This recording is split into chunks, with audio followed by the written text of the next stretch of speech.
Over the last decade, mobile and online learning has been at the forefront of education, and with the advancement of technology, it has become a more commonplace for people to seek education in a virtual environment. This is because some of the very important revolutions have come along with those advancements. One is the flexibility that it offers. Most people that are attending these online learning institutions are working adults who have a hard time because of their schedule to attend a traditional classroom environment. Another revolution is the enhanced interaction that it provides. Since many learners have trouble reading and learning the traditional way, conveying these courses and their content through interactive videos, games, and scenarios makes the course more successful and enjoyable. Another revolution is the multi-sport support of devices. This is probably one of the most important because a lot of these devices come with different operating systems. In the on-the-go learning environment, mobile learning courses are created by responsive design. It means that it supports all kinds of devices such as PCs, laptops, tablets, and smartphones. This enables the interface to adapt to multiple device sizes. What's more, it ensures the mobile learning courses do not look abnormal or messy on different devices.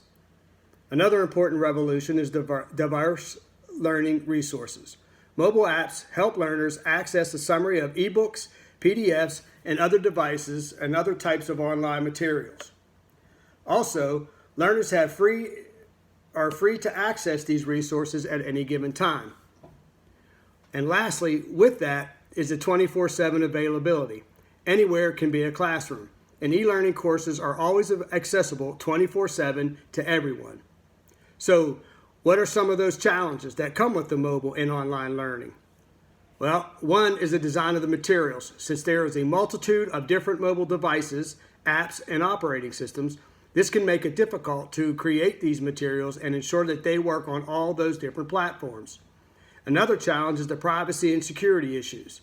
Since all mobile devices within an institution inevitably access some sort of sensitive data, such as personal student information, academic information, and other personal data, such as information regarding faculty members. Some others are dealing with connectivity and distractions. Connectivity has a lot to do with having a constant internet and/or network connection.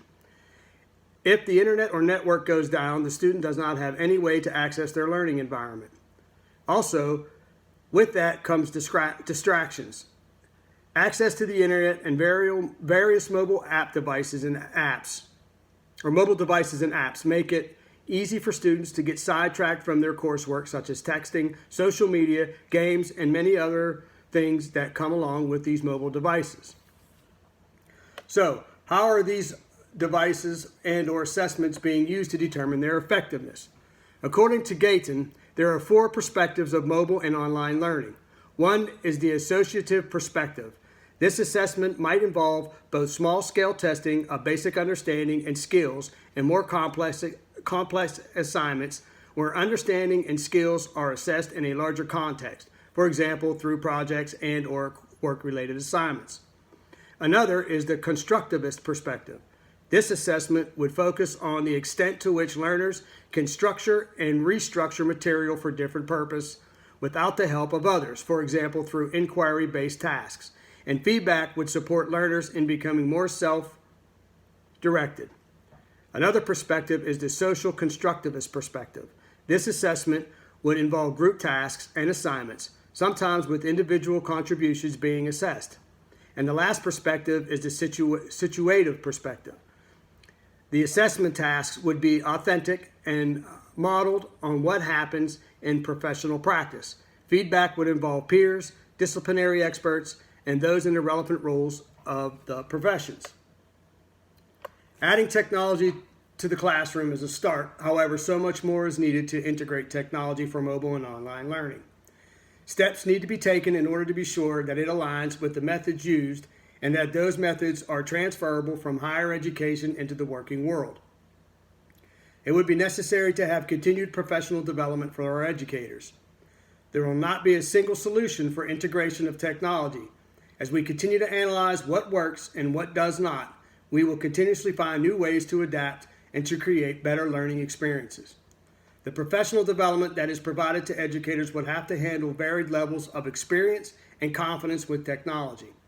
The support and training that is provided to educators can address many of the issues that we face for students in the future. When it comes to the assessment, I feel that online learners should be assessed in the same manner as traditional learners. The coverage of materials, classroom assignments, small quizzes in between lectures will ensure that the students are learning the material. Also, having surveys at the end of each term will also be a benefit to the overall assessment of the mobile and online learning experience. Technology is a wonderful tool and can be used to improve learning.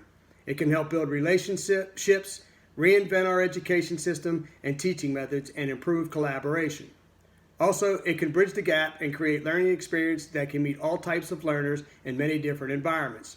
Educators should improve collaboration in learning and continuously research and improve their teaching methods to adapt to the changing technology.